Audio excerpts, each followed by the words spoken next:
Hay muchas personas que tienen miedo al compromiso, que experimentan ese miedo a comprometerse. Ese miedo, pues, está condicionado por una serie de pensamientos que tenemos acerca de lo que es la relación.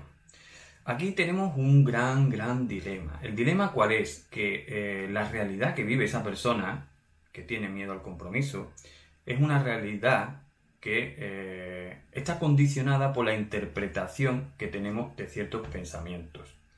Por muy buena que sea la relación que tú estás teniendo, si tus pensamientos te dicen que quizás no sientes lo suficiente, si crees en ese pensamiento, si haces de ese pensamiento de no siento lo suficiente, pues algo real, te aseguro que se va a comer la realidad que tienes ahí delante. Te aseguro que se va a cargar esa realidad positiva. Entonces, la palabra mágica que las personas que tienen miedo al compromiso, que si eres una persona con miedo al compromiso, la palabra mágica que tienes que trabajar es interpretación, es decir, la interpretación de lo que está en tu cabeza. Esa interpretación es muy importante.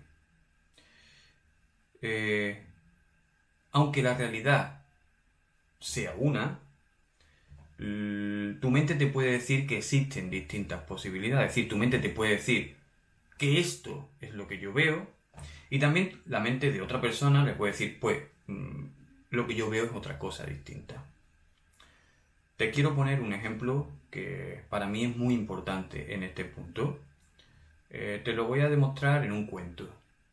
Había un hombre que era un hombre que había tenido una vida bastante mala, que había tenido pues problemas, se había metido en el tema del narcotráfico,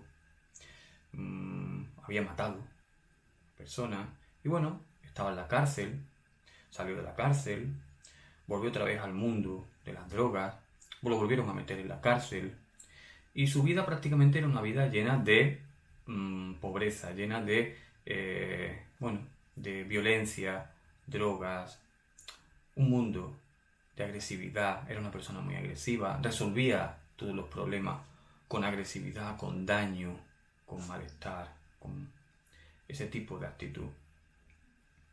Ese hombre que estaba en la cárcel, que su vida era esa ya, tenía dos hijos. Esos dos hijos tenían caminos totalmente distintos. Eran dos hijos que, aunque habían recibido la misma educación de su padre, pues habían tomado dos caminos distintos. El hijo número uno mmm, había tomado el mismo camino que el padre. Era un joven que había probado el tema de traficar con drogas, había ya sido detenido por agresión, por violencia, estaba pendiente de temas de asesinato y demás, estaba metido en el mundo que el padre, bueno, pues similar. Estaba pendiente nuevamente de volver a la cárcel. Había estado varias veces ahí. Era una persona también muy agresiva. Era una persona que la tendencia era solucionar los problemas pues con daño, con violencia. Y bueno, estaba dentro de ese mundo. El otro hijo, el hijo número 2, era un hijo totalmente contrario. Era un padre ejemplar, era un hombre de provecho, que se había forjado unos estudios, un trabajo honrado, tenía familia, tenía hijos, había enseñado a sus hijos muy bien, no tenía ningún problema, no estaba metido en las drogas. Era una persona que realmente solucionaba los problemas con templanza, con, bueno, otra forma. Era totalmente opuesto a su hermano, totalmente opuesto a su hermano. Cuando vieron esta situación, cuando vieron que de un padre similar salieron dos hermanos totalmente opuestos, decidieron a entrevistar a uno y a otro. Entrevistaron al hijo número 1, al que estaba en la cárcel, al que era similar al padre, al que actuaba siempre con violencia, y le hicieron la pregunta, oye, ¿por qué has tenido la misma vida que tu padre? No sé, ¿cómo es que has acabado igual que tu padre? Su respuesta fue, ¿y qué iba a hacer yo? Ya sabéis cómo es mi padre. ¿Qué podía hacer yo?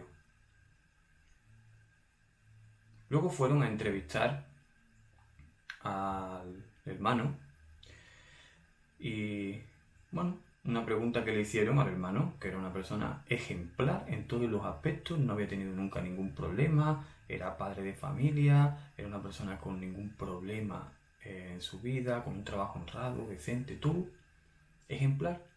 Le preguntaron, oye, ¿cómo teniendo un padre así y un hermano así, oye, ¿cómo ha sido que has tenido esta vida? ¿Cómo has podido tener esta vida? ¿Cómo has podido labrarte todo esto? Y la respuesta que dio el segundo hermano fue, ya conocéis cómo es mi padre, ¿qué podía hacer yo al respecto? Esa fue exactamente la misma respuesta que dio su hermano. ¿Cuál es la diferencia? Que para su hermano, para el primero, lo que había era lo que aceptaba. Mi padre es un narcotraficante que actúa con violencia. ¿Qué puedo hacer yo al respecto? Pues lo mismo. Para el otro hermano era, mi padre es la misma realidad, es un narcotraficante que actúa con violencia. ¿Qué puedo hacer yo para no ser igual que él? Cambio de chip ante una misma realidad. ¿Por qué te estoy contando esto?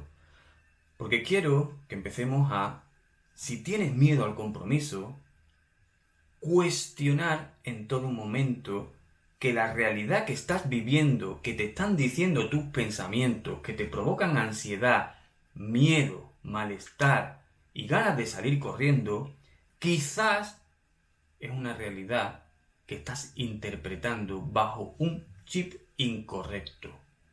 Es decir, quizás eres el hermano número uno. El hijo número uno.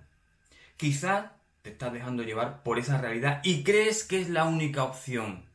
Porque todos, los dos hermanos, creían que esa era su única opción.